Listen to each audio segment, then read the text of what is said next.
The exact number was 15,181 nanograms per milliliter, or 15 micrograms per milliliter.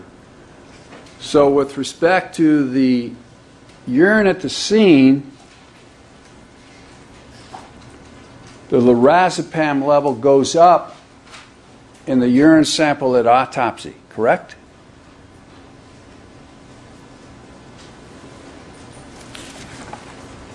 The autopsy urine concentration is greater than the scene concentration. And with respect to the midazolam,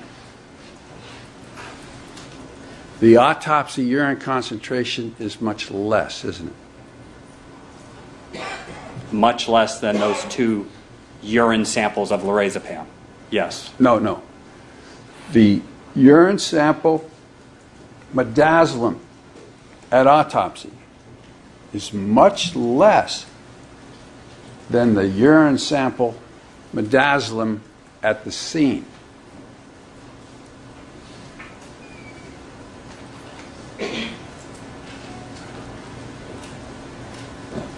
It's 3 times less, 4 times less at max. It's 1/4 as much.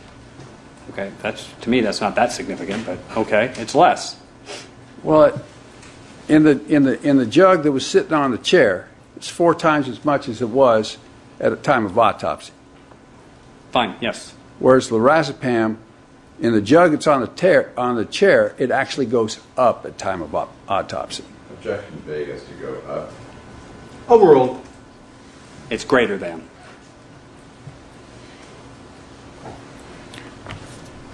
And you would not be willing to draw a conclusion from that lorazepam was taken subsequent to the time that it was accumulated at the scene in the jug. That's correct. I'm not making any inferences from a urine value. Okay.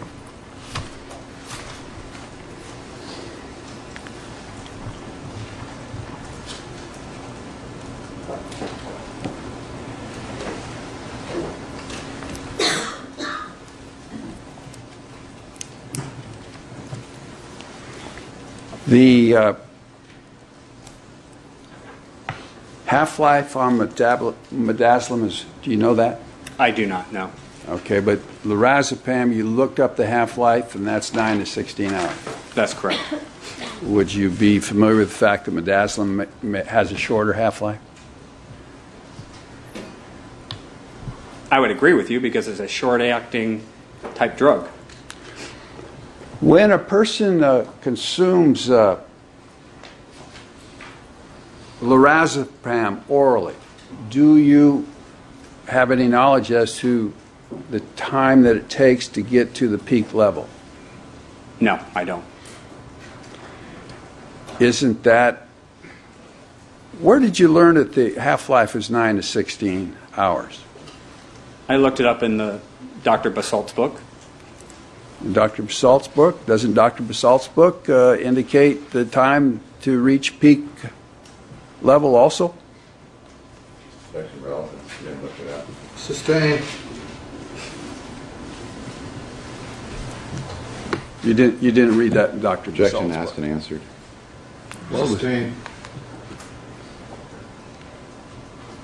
Your Honor, I didn't hear the answer. That's the point. It was asked and answered, and the court sustained.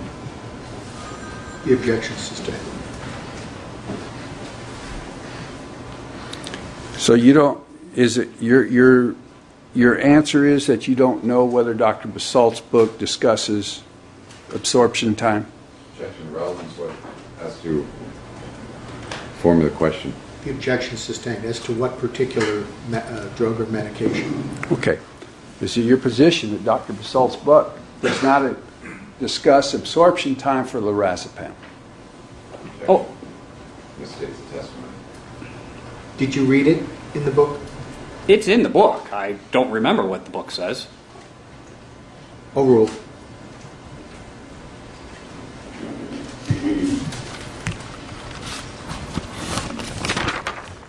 Does it Does it discuss time to reach peak blood level? Objection relevance as to what the book discusses. The objection sustained. It's the witness's opinion that is at issue.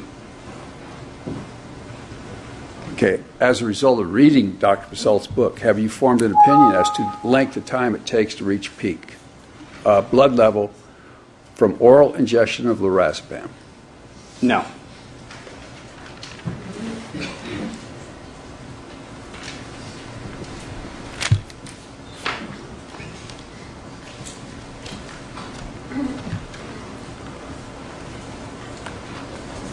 Nothing further at this time, Your Honor. Mr. Flanagan, thank you.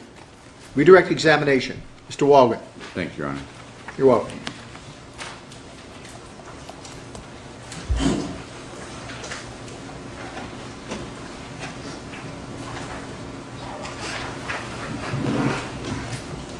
Morning, Mr. Anderson. Good morning. Sir, I just want to clarify one issue, and I think you've indicated on cross-examination by Mr. Flanagan. You never went to 100 North Carrollwood, correct? That's correct. Okay. So when you received the items in question, you received vials of blood that were given to you that you learned were obtained from UCLA. Yes, received directly from Investigator Fleek.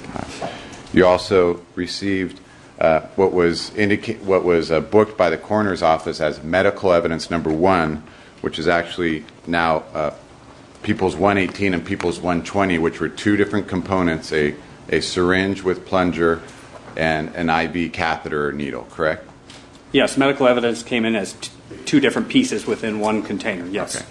And it was referenced in the initial booking process, these two components were referenced as a broken syringe, correct?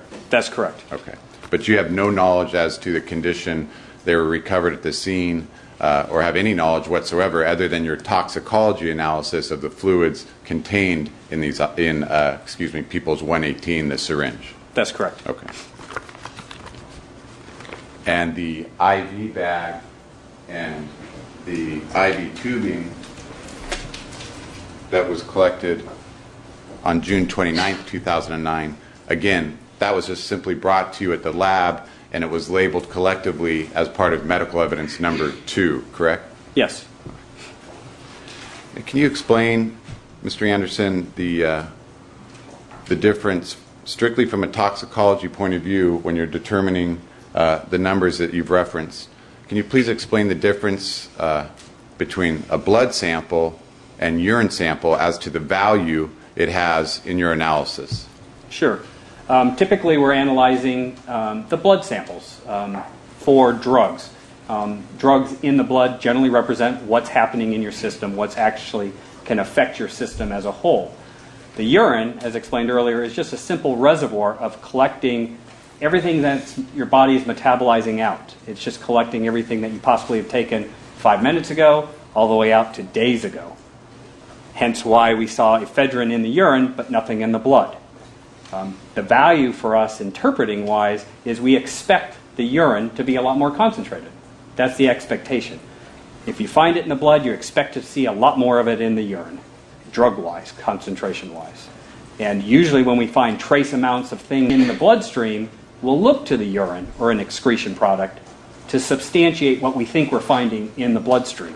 It just helps us in our interpretation later down the road. And again, then, as you indicated, so the urine is more historical in nature. It's what has been expelled from the body possibly over a period of time. That's correct.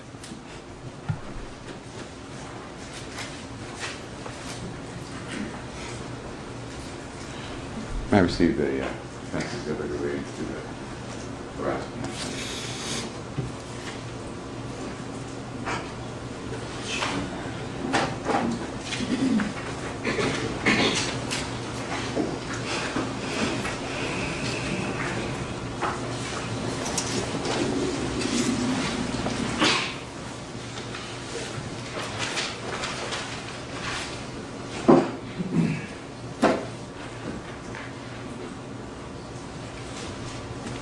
Mr. Anderson, I want to ask you a couple questions about, this is Defense Exhibit GG.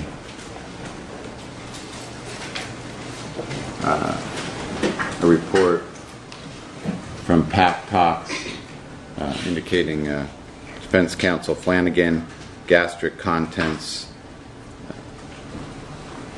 Now, well, it actually indicates gastric contents, but it indicates then urine here, so it's unclear from the report. Counsel has represented this as a gastric contents result, although it indicates urine.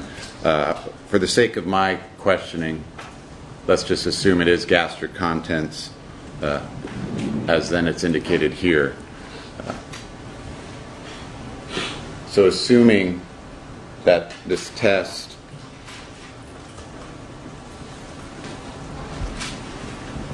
which apparently was done on date received June 16th, 2011. Okay, date drawn June 26, 2010. Date reported 8/29/2011. Let's assume that this is 634 nanograms per milliliter in the gastric contents for lorazepam. You've had a chance to review that? Yes, I have. And did you work through some calculations to break that number down as to an actual, to break that number down into a meaning as it relates to tablets? I have. I have a 2-page document titled Lorazepam in Stomach.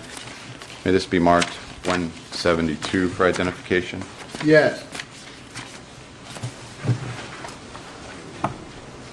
Placing a P172 on both pages. So again, I'm taking the number from the defense test, Mr. Anderson, the 634 nanogram per milliliter in the gastric contents for lorazepam. Taking that 634 nanograms per milliliter, which is reflected here, the lorazepam concentration, 634 nanograms per milliliter. This gastric volume, what number is that? That's the amount that I measured or weighed out of the stomach contents from autopsy. And then in determining the actual gastric amount as reflected on this page, can you walk us through these calculations and explain how you arrived at this amount in stomach calculation? Sure.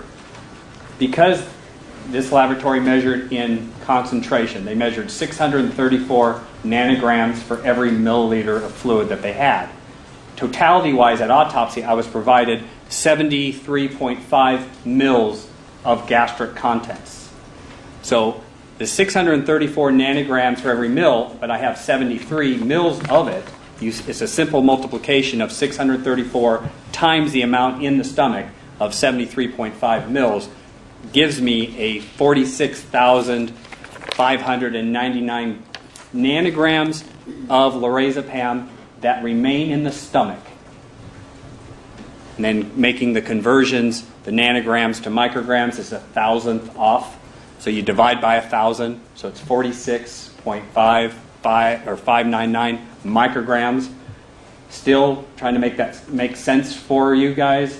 You know, we're talking milligrams. Everything's given in milligram amounts. Milligram tablets, milligram IV pushes, things of that nature. Divide that again by another 1,000, and you get 0.046 milligrams of lorazepam that remains in the stomach. And you actually broke it down more precisely to 0.046599 milligrams of lorazepam in the stomach. Is that accurate? Yes. Now, Mr. Flanagan had presented you with People's 107, which you had indicated is a lorazepam prescription pill bottle, and the pills being 2 milligrams each. Is that right? That's correct. So with a 2 milligram pill, assuming each lorazepam tablet is 2 milligrams, you've calculated that the amount in the stomach